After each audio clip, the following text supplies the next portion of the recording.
Bismillahirrahmanirrahim. Assalamu alaikum students. My name is Abdurrahman and I'm teaching you biology.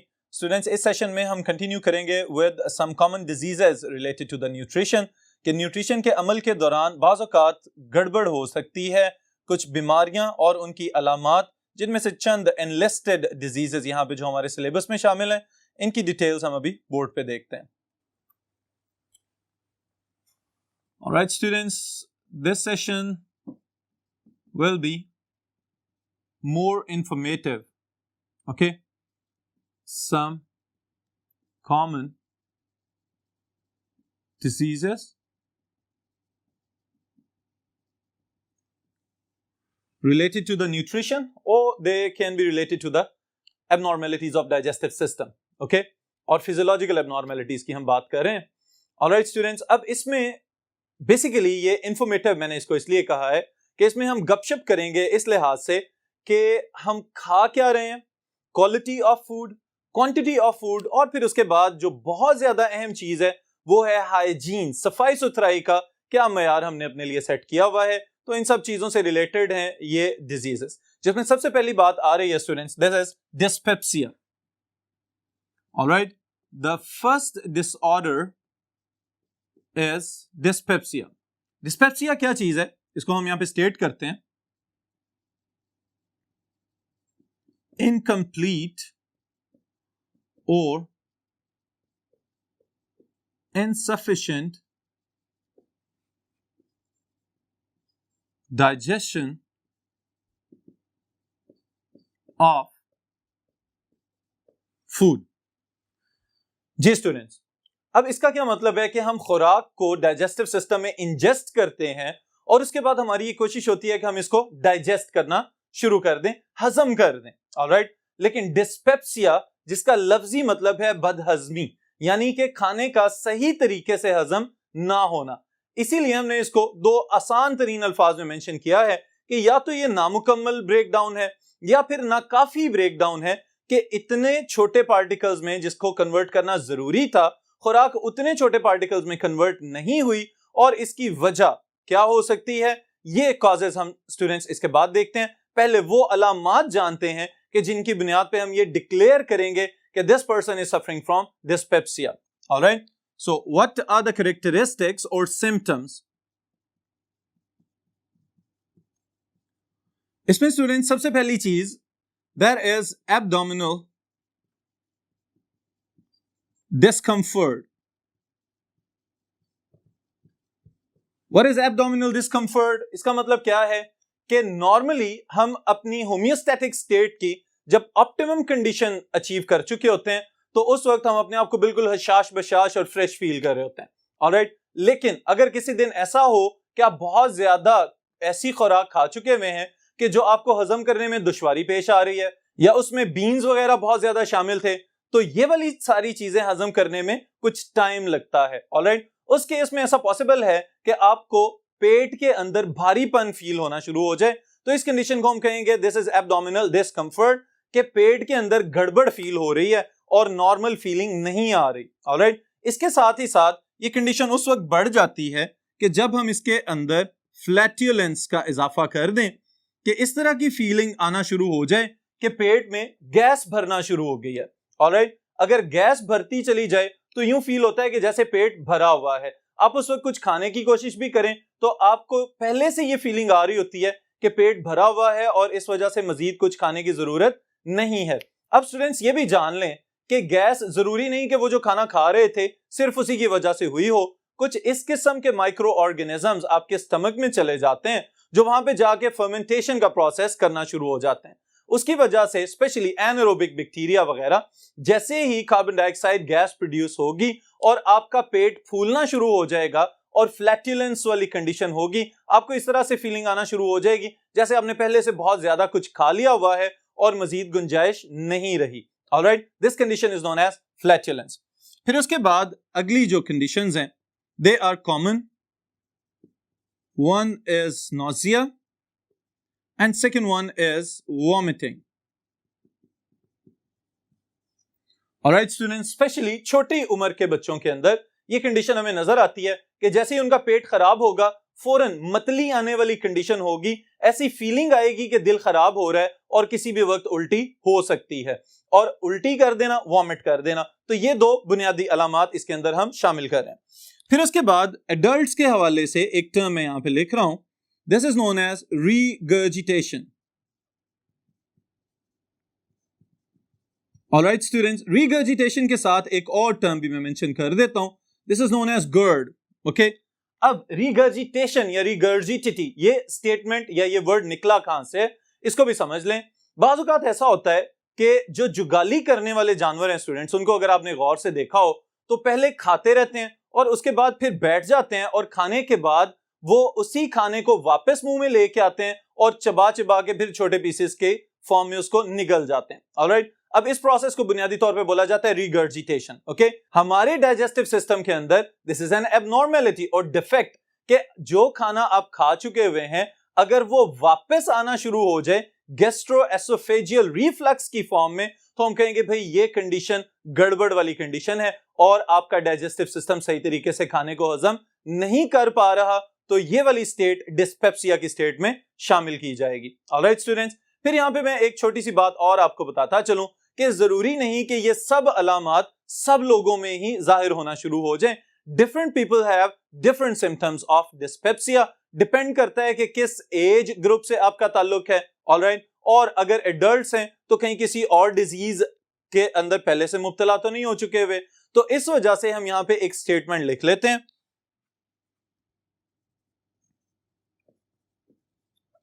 dyspepsia itself is not a disease. Instead,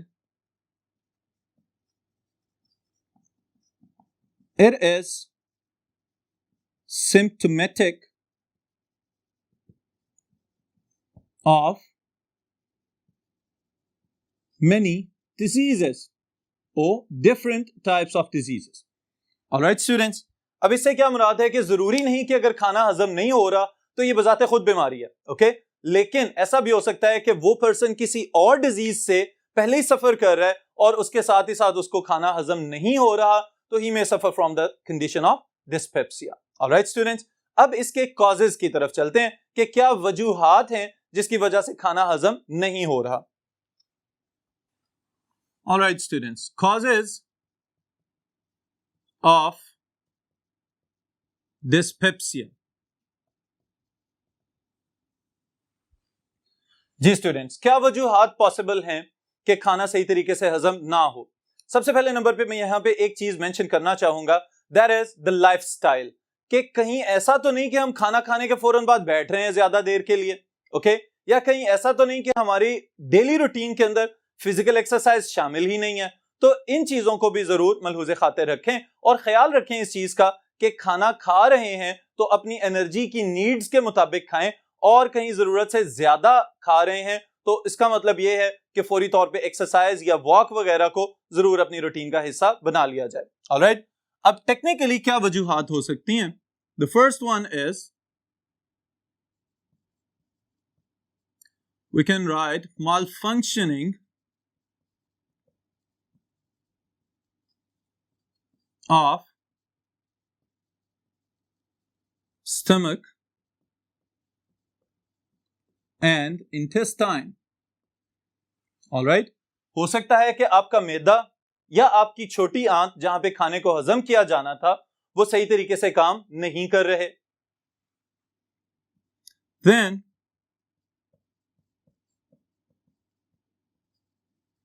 insufficient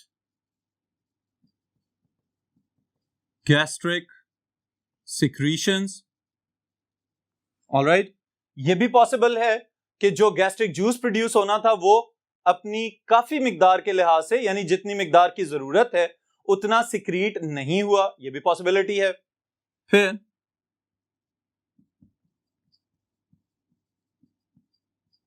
increased acidity in stomach, कि मैदे के अंदर पहले से ही तेजाबियत का problem चल रहा है। ऑलराइट, इस वजह से भी हो सकता है कि खाना हजम ना हो। Then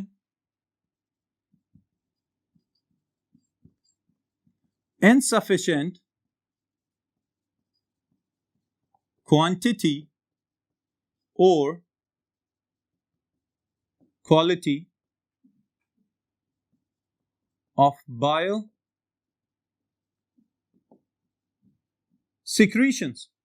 Alright students, gall bladder के अंदर यानी पित्ते के अंदर जो पित्ते का पानी मौजूद है वहां पे भी हमने ये चीज स्टडी की थी कि फैट्स को इमल्सिफाई करने के लिए बहुत सारे सॉल्ट्स रिलीज किए जा रहे होते हैं. ओके, तो ये भी पॉसिबल है कि आपने बहुत ज्यादा फैटी फूड खा लिया है और अब उसको इमल्सिफाई करने के लिए नाकाफी सिक्रीशंस हैं, तो इसका मतलब ये है कि ये खाना भी सही तरीके से हजम नहीं होगा. ऑलराइट, तो ये सारी वजूहात पॉसिबली हो सकती हैं. और जैसा कि अभी मैंने आपको बताया था कि जरूरी नहीं कि हर इंसान में तमाम की तमाम अलामात या वजूहात एक ही जैसी हो. In different people there could be different causes for the dyspepsia. Alright, फिर इसके बाद स्टूडेंट्स आपकी बुक के सीक्वेंस के लिहाज से अगर देखें तो the second disorder is food poisoning.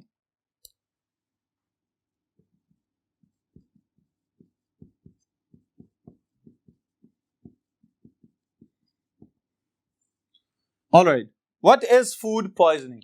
अब अगर हम अल्फाज के ऊपर गौर करें तो हमें यह समझ आती है कि जैसे खुराक के अंदर कोई जहरीलापन पैदा हो चुका हो. ऑलराइट, और ये बात किसी हद तक ठीक भी है कि अगर हम सफाई सुथराई का ख्याल नहीं रखेंगे, खाने से पहले अपने हाथ नहीं धोएंगे या वो खाना जो खाया जा रहा है उसको तैयार करते वक्त सफाई सुथराई का ख्याल नहीं रखा गया, तो ऐसे जर्म्स, ऐसे माइक्रो ऑर्गेनिजम्स उस खाने के ऊपर मौजूद होंगे कि जो हमारे डाइजेस्टिव ट्रैक्ट के अंदर जाके मखसूस किस्म के केमिकल्स रिलीज करते हैं जो कि हमारे लिए जहर की तरह काम करेंगे, और उसकी वजह से हमने इस टर्म का नाम रख दिया है फूड पॉइजनिंग. ऑलराइट, इसकी अगर स्टेटमेंट बनाना चाहें, the condition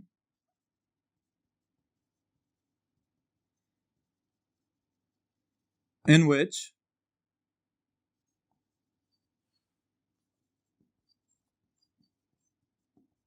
the digestive system is affected by toxins present in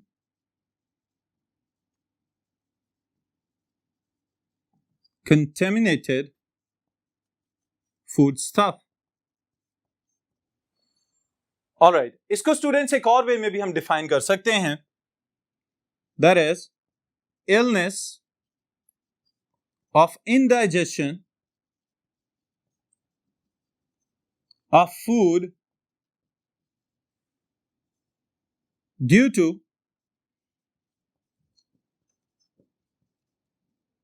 toxic substances. Alright, इससे क्या मुराद है कि जो खाना कोई भी लिविंग ऑर्गेनिज्म, स्पेशली ह्यूमंस की हम बात कर रहे हैं, खा रहे हैं, खासतौर पे इन्फेंट्स, छोटी एज के बच्चे, तो उस केस में क्या होगा कि अगर इसके अंदर कोई भी ऐसा माइक्रो ऑर्गेनिज्म मौजूद है वो फौरन टॉक्सिफाई करेगा, टॉक्सिसिटी कॉज करेगा और उसका जहर फैलते ही डाइजेशन का अमल रुक जाएगा, पेट में शदीद किस्म की दर्द पैदा हो सकती है और मुख्तलिफ किस्म की अलामात नजर आएंगी. इन अलामात को जांचते हुए हम ये कह सकते हैं कि this person is suffering from food poisoning. Okay, कौन कौन से सिम्टम्स, कौन कौन सी अलामात हो सकती हैं? सिम्टम्स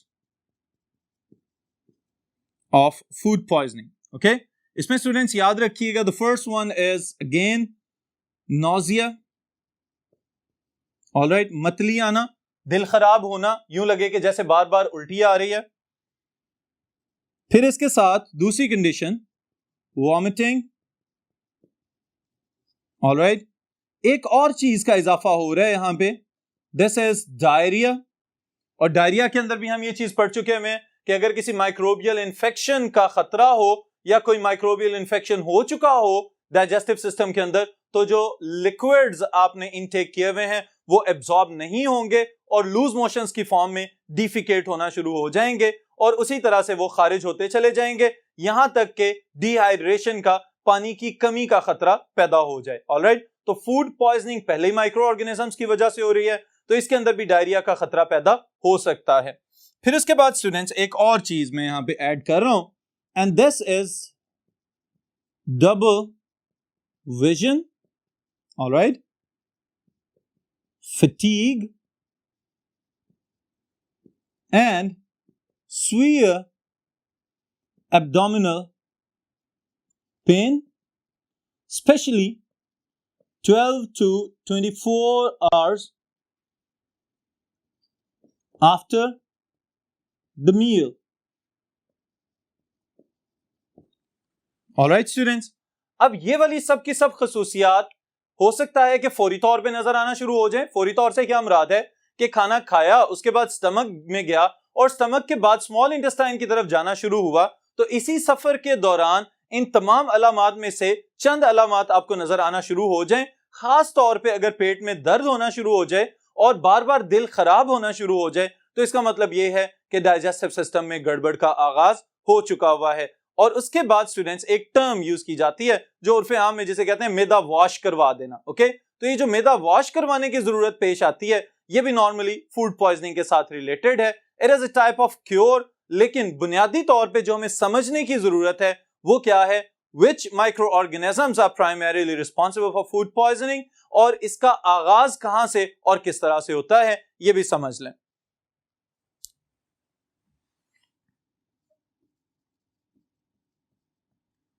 Causes, यहां पे स्टूडेंट्स में नाम लिख रहा हूं दो बैक्टीरिया के, Campylobacter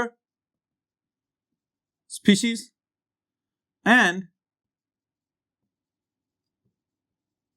Salmonella species. Okay, Clostridium species.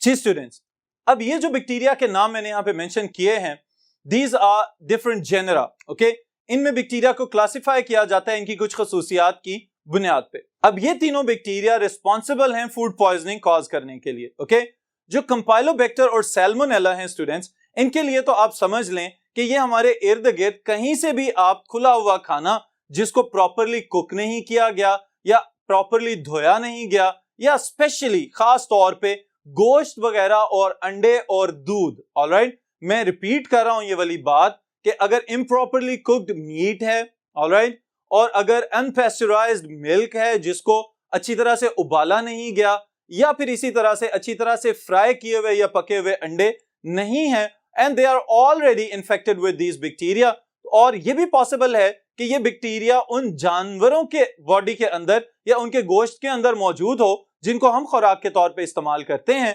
वहां पे तो ये कोई अपनी अलामत, अपनी मौजूदगी की या अपने इन्फेक्शन की अलामत जाहिर नहीं करेंगे, लेकिन जैसे ही हम इसको खाएंगे और ये गोश्त ऊपर से सही तरह से पका हुआ नहीं होगा, तो इसका मतलब ये है कि अब इस बात के चांसेस बढ़ चुके हैं कि ये माइक्रो ऑर्गेनिजम्स यानी these bacteria they will cause the disease in humans. Alright students, specially एक टर्म मैं यहां पे मेंशन कर रहा हूं सैल्मोनेला के साथ, this is known as salmonella जेजिनाई।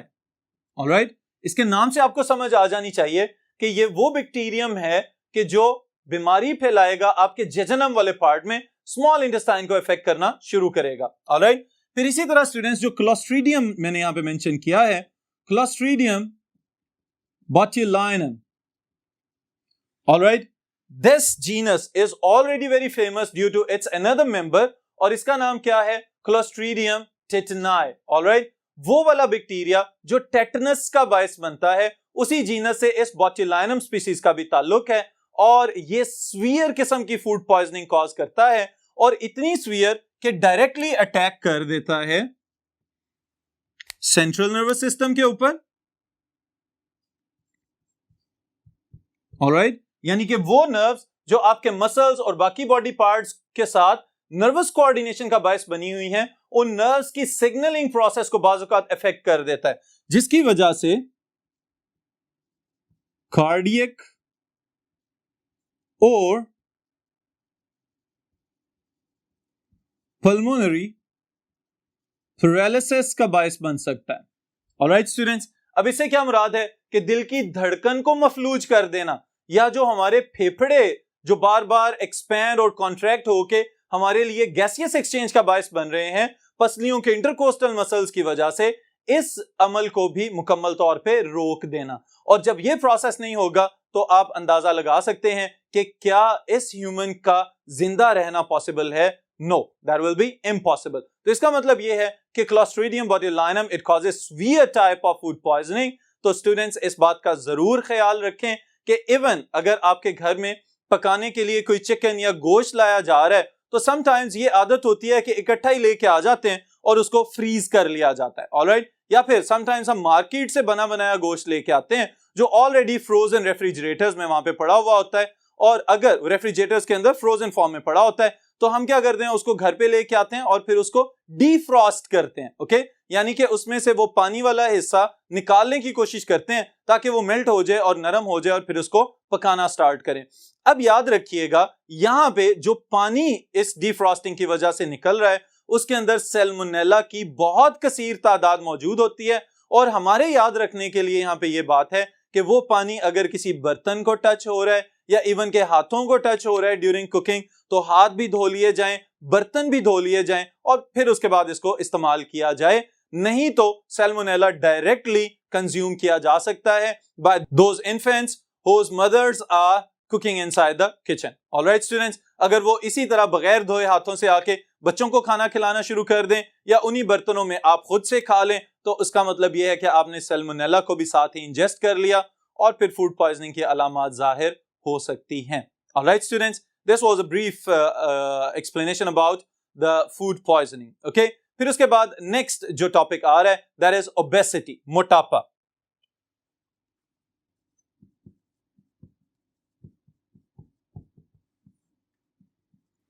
Alright students, obesity यानी कि मोटापा। अब स्टूडेंट्स obesity या मोटापा ये जो टर्म हम यूज कर रहे हैं इसके साथ ही साथ मैं एक और आपके लिए एक नई चीज इंट्रोड्यूस करवाना चाहूंगा। This is known as BMI. Alright, BMI is what? Body Mass Index. Alright, अब ये मैंने क्यों बताया आपको कि नॉर्मली हम ये कहते हैं कि भाई ये डिसाइड कौन करता है कि हम मोटे हो चुके हुए हैं या हम ओवरवेट हो चुके हैं। तो उसके लिए स्टूडेंट्स याद रखिएगा BMI ये एक इंडेक्स टेक्निक कह लें या फॉर्मूला कह लें अप्लाई किया जाता है कि आपकी बॉडी का वेट और आपकी बॉडी का जो इंडेक्स है यानी फैलाव और हाइट वगैरह, अब इस लिहाज से हम ये कैलकुलेट करते हैं कि कौन इंसान फिट है और कौन जो है वो फिटनेस से पीछे है और कौन जो है वो ओवरवेट या ओबेसिटी वाली स्टेट में जा चुका हुआ है। ऑलराइट, तो इस लिहाज से BMI आपको अपना पता होना चाहिए। अब फिर इसके बाद सवाल ये पैदा होता है कि ओबेसिटी का आगाज कहां से होता है। उसके लिए स्टूडेंट्स में यहां पे स्टेटमेंट मेंशन कर रहा हूं, taking in calories that we do not need. Alright, अब इसका मतलब क्या है कि नॉर्मली हम खाना तो खाते हैं, ऑलराइट, लेकिन अगर हम जरूरत से ज्यादा खाना शुरू हो जाएं तो फिर इसका मतलब यह है कि अब हमने वो चीजें भी अपनी बॉडी के अंदर डिपॉजिट कर ली हैं कि जिनकी हमें जरूरत नहीं थी और उनको हम एनर्जी के तौर पे इस्तेमाल नहीं कर सकते। लेकिन हमारी बॉडी क्या करती है स्टूडेंट्स कि हमारी बॉडी इन इजाफी न्यूट्रिएंट्स को फैट्स में कन्वर्ट करती है और फैट्स में कन्वर्ट करके इनको स्टोर कर लिया जाता है। अब सवाल यह पैदा होता है कि इनको स्टोर किस तरह से किया जाता है, तो इसके लिए याद रखिएगा एक टर्म मैं इंट्रोड्यूस करवा रहा हूं, adipose tissue. Alright,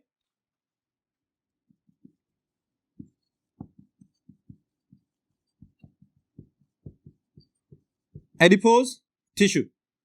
now many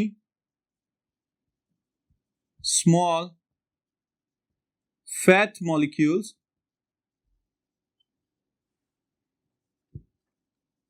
join to form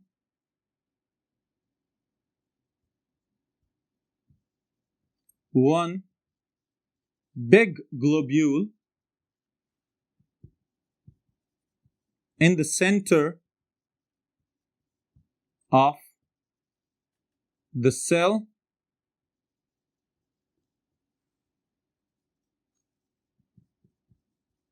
of adipose tissue. Alright students, अब देखें कि ये वाली जो बात एडिपोज टिश्यू वाली है, इसके लिए पहले ये समझें कि एडिपोज टिश्यू मौजूद कहां पे है। हमारे लिवर और किडनीज और स्किन के नीचे व्हाइट कलर की चर्बी की लेयर्स मौजूद होती हैं। ओके, अब स्टूडेंट्स ये वाली जो व्हाइट कलर की चर्बी हमें नजर आती है, असल में इसमें भी लिविंग सेल्स मौजूद होते हैं, that make up the adipose tissue. Alright, अब इसका मतलब क्या है कि फैट स्टोरेज टिश्यू, वो टिश्यू जिसका काम ही ये है कि जो कार्बोहाइड्रेट्स या प्रोटीन्स या फैट्स आप जरूरत से ज्यादा खा चुके हुए हैं उनको स्टोर कर लेना। लेकिन इस स्टोरेज के साथ ही साथ नुकसान कब होता है कि जब हम ओबेसिटी की जानिब जाना शुरू हो जाते हैं।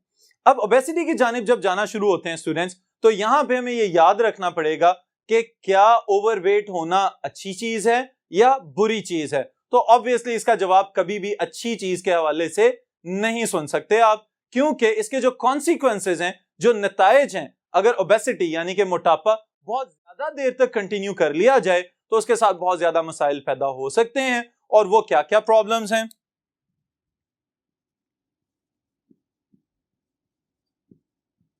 Consequences, नतायज। The obese people, they can more frequently or easily suffer from diabetes, sugar हो सकती है इनको, high blood pressure,